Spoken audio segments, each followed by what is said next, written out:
इसकी कितनी उम्मीद थी आपको? ज़्यादा उम्मीद नहीं थी। कौन से स्कूल से आपने पढ़ाई की हो, कौन सी रणनीति के साथ आप पढ़े हो, कैसा शेड्यूल रहता था आपका, फिर कितना टारगेट रहता था, एक सब्जेक्ट को कितना घंटा देते थे? क्या कारण है कि गांव में नहीं रहते? स्कूल में किस तरह से टीचर सपोर्ट करते थे? आगे क्या बनना चाहोगे? तो उनको किस तरह से पढ़ाई करना चाहिए, कौन सी रणनीति अपनानी चाहिए? कभी हमारे को मान जाते और कभी ज़्यादा मान जाते तो हमको हार नहीं माननी चाहिए। कोई अधिकारी या फिर जनप्रतिनिधि आपसे मिलने आए हैं, कॉन्टेक्ट किए? गांव में नहीं रहने का कारण उन्होंने बताया। गांव छोड़ करके आप नगर में रह रहे हैं, क्या कारण?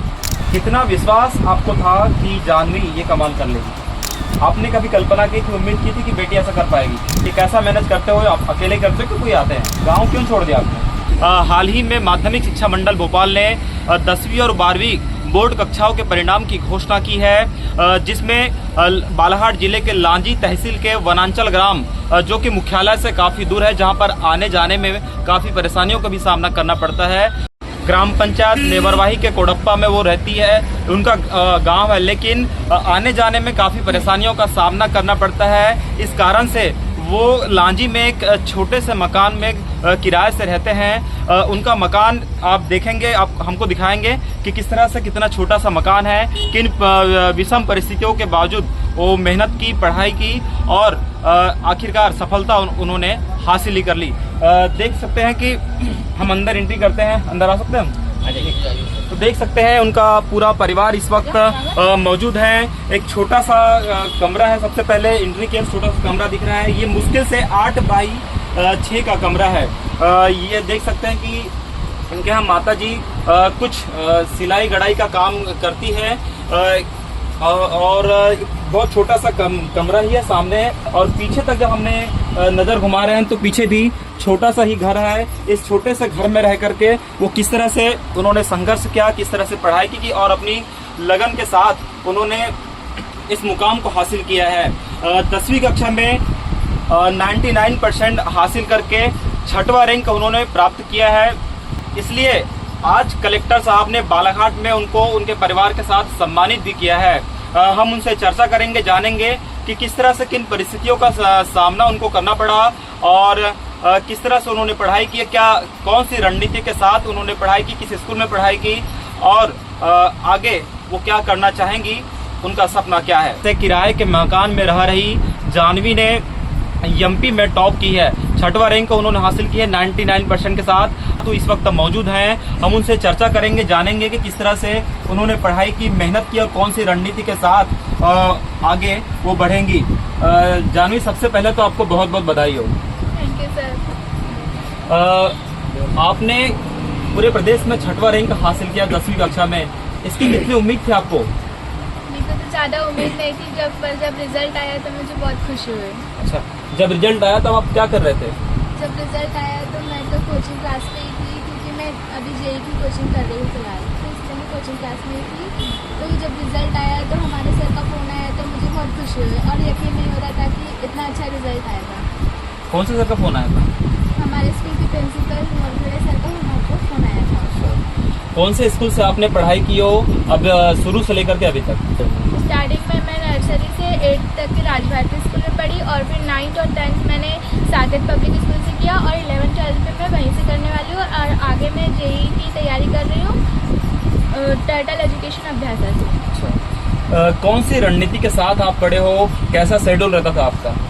जैसे कि सुबह तो कोचिंग रहती थी तो जल्दी 4-5 बजे उठ जाओ, फिर कोचिंग जाओ, फिर स्कूल से आकर फ्रेश होकर 2-3 घंटा पढ़ो, फिर रात में अपना जितना हमने गोल किया उतना पढ़ना ही पढ़ना है, चाहे आप कैसे भी पढ़ो। अच्छा, फिर भी कितना टारगेट रहता था? एक सब्जेक्ट को कितना घंटा देते थे? एक सब्जेक्ट को 2 घंटा 3 घंटा ऐसा।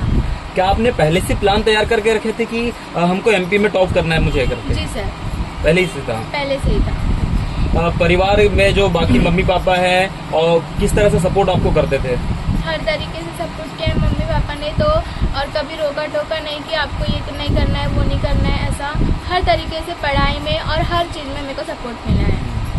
आप लोग गांव छोड़कर लांजी में रहते हो, क्या कारण है कि गांव में नहीं रहते?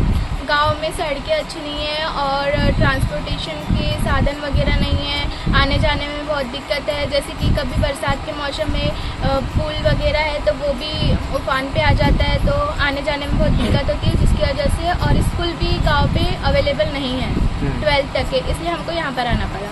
अच्छा, मम्मी क्या करती है, पापा क्या करते हैं? मेरी मम्मी सिलाई का काम करती है और छोटा मोटा पार्लर का काम है, और पापा जी सहायक सचिव है ग्राम पंचायत नेवरवाई में। अच्छा, स्कूल जो है, स्कूल में किस तरह से टीचर सपोर्ट करते थे, किस तरह से मार्गदर्शन देते थे? स्कूल में तो टीचरों ने बहुत सपोर्ट किया। जैसे कोई डाउट है तो हम तुरंत पूछ सकते हैं, और कोई अगर हमको समझ में नहीं आ रहा है तो टीचर तुरंत बताते हैं। ऐसा नहीं कि हम बाद में बोलेंगे ऐसा। अच्छा, एक चीज बताइए, आप जब घर में रहते थे तो स्पेशल आपको कमरा तैयार करके दिया गया था कि वहाँ पर पढ़ना है, या फिर कहीं भी पढ़ लेते थे आप? नहीं, कहीं भी पढ़ लेते थे। अच्छा, बाकी आगे क्या बनना चाहोगे आप? आगे मैं जेई क्रैक करके सॉफ्टवेयर इंजीनियर बनना चाहूँगी। अच्छा, ये प्रेरणा कहाँ से मिली सॉफ्टवेयर इंजीनियर बनने की? पहले से ही सोच के रखे थे। अच्छा, किसी ने बताया था या फिर किसी को देखकर? नहीं, किसी को देखकर नहीं, हमको इच्छा थी पहले से ही। बहुत सारे बच्चे ऐसे होते हैं जो हिम्मत हार जाते हैं, तैयारी करते रहते हैं, चाहे बोर्ड कक्षाओं की हो या फिर कंपटीशन एग्जाम की, तो उनको किस तरह से पढ़ाई करना चाहिए, कौन सी रणनीति अपनानी चाहिए? उनको पहले तो क्लास में रेगुलरिटी रखनी चाहिए और डिसिप्लिन रखना चाहिए।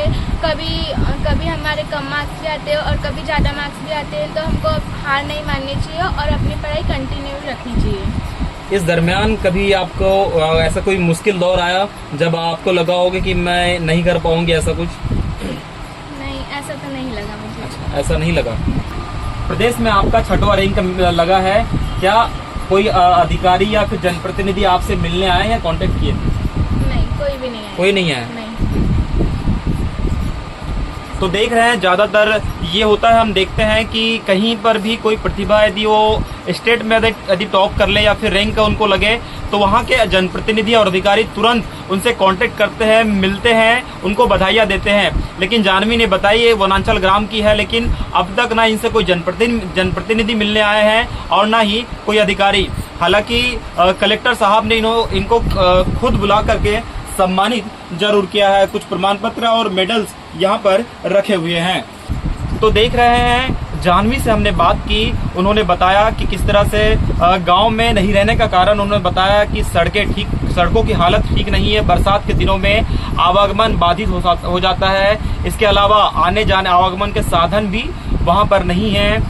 6x8 का एक कमरा, मतलब पीछे और 2-3 कमरे हैं, उसमें पूरा परिवार रहता है। यहाँ पर सिलाई कढ़ाई और कुछ थोड़ा बहुत ब्यूटी पार्लर का भी काम करते हैं। ये भी कच्चा मकान है। ये बताते हैं कि गाँव में भी इनका कच्चा मकान है। के पापा से हम बात कर लेते हैं कि वो किस तरह कैसा महसूस कर रहे हैं, क्या काम करते हैं।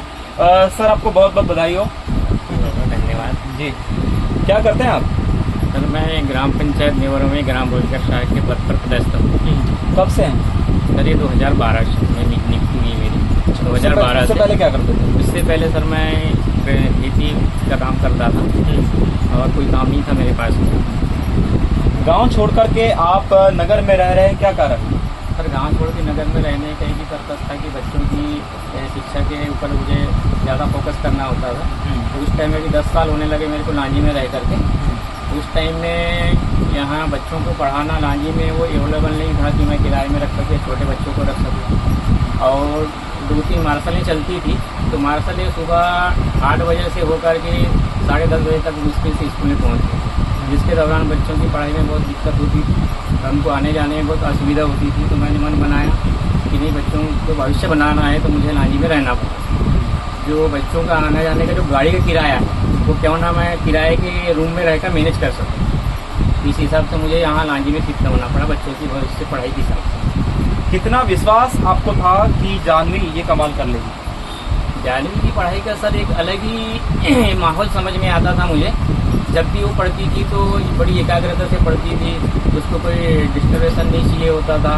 स्कूल में भी जाती थी तो स्कूल में भी टीचरों से मुझे ये सुनने मिलता था या वहाँ की भाइयों से सुनने मिलता था कि आपकी बच्ची जो बड़ी सिंसियर रूप से रहती है, पढ़ाई भी अच्छी करती है। और उसकी मेहनत पे मुझे पूरा विश्वास था।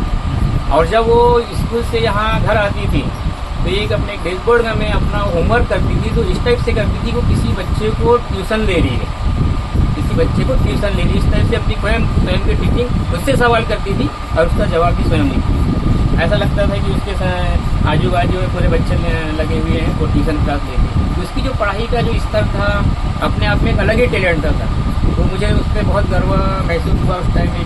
और मैंने चाहा कि बच्ची जब जिस विषय में आगे बढ़ना चाहती है, या फिर मुझे 10वीं क्लास में मुझे बहुत विश्वास था कि ये काफ़ी अच्छा रिजल्ट लेके आएगी। और जैसी 10वीं की जब तो बच्चे ने मन बनाया कि पापा मुझे जेई का वो करना है, तो मैंने उसको गोंदिया में एडमिशन के लिए भी मैंने अभी हमने जानवी के पापा से बात कर रहे थे, अब उनकी माताजी से बात कर लेते हैं जो सिलाई गुड़ाई और इसके अलावा ब्यूटी पार्लर का भी कुछ काम जानती है, करती है। बहुत बहुत बधाई हो जी आपको। कैसा महसूस कर रहे हो, बेटी ने एमपी में टॉप की है, 6वां रैंक हासिल की है? बहुत गर्व की बात है। आपने कभी कल्पना की थी, उम्मीद की थी कि बेटी ऐसा कर पाएगी? जी, बेटी पे पूरा भरोसा था। पूरा भरोसा था। जब ये रिजल्ट आया तो ये जो खुशखबरी है आपको पहले किसने दी? सर, स्कूल के प्रिंसिपल। फोन आया था कि घर आए थे? फोन आया। फोन आया था। आप घर में भी कुछ काम संभालती है, ये कैसा मैनेज करते हो? आप अकेले करते हो कि कोई आते हैं? नहीं सर, मैं अकेले करती हूँ। अच्छा, कब से जानती हो काम? ये काम तो मैं करीब शादी के बाद 18 साल होने लगा। अच्छा, 18 साल होने लगा। खेती किसानी का काम करने भी जाते हो कि नहीं? जी, अभी नहीं जाती, पहले गांव में रहते थे तो करते थे, अब टाइम नहीं मिलता। गांव क्यों छोड़ दिया आपने? गांव सिर्फ बच्चों की पढ़ाई के लिए गांव छोड़ा गया है। तो देख रहे हैं, माता पिता ने पहले ही बच्चों के भविष्य को लेकर के अपने गांव को छोड़ दिया। गांव को छोड़ने का एकमात्र कारण है कि आने जाने में, मैंने पहले ही बताया कि किस तरह से दिक्कतें होती थी। बीच बारिश के समय में आवागमन बाधित हो जाता था।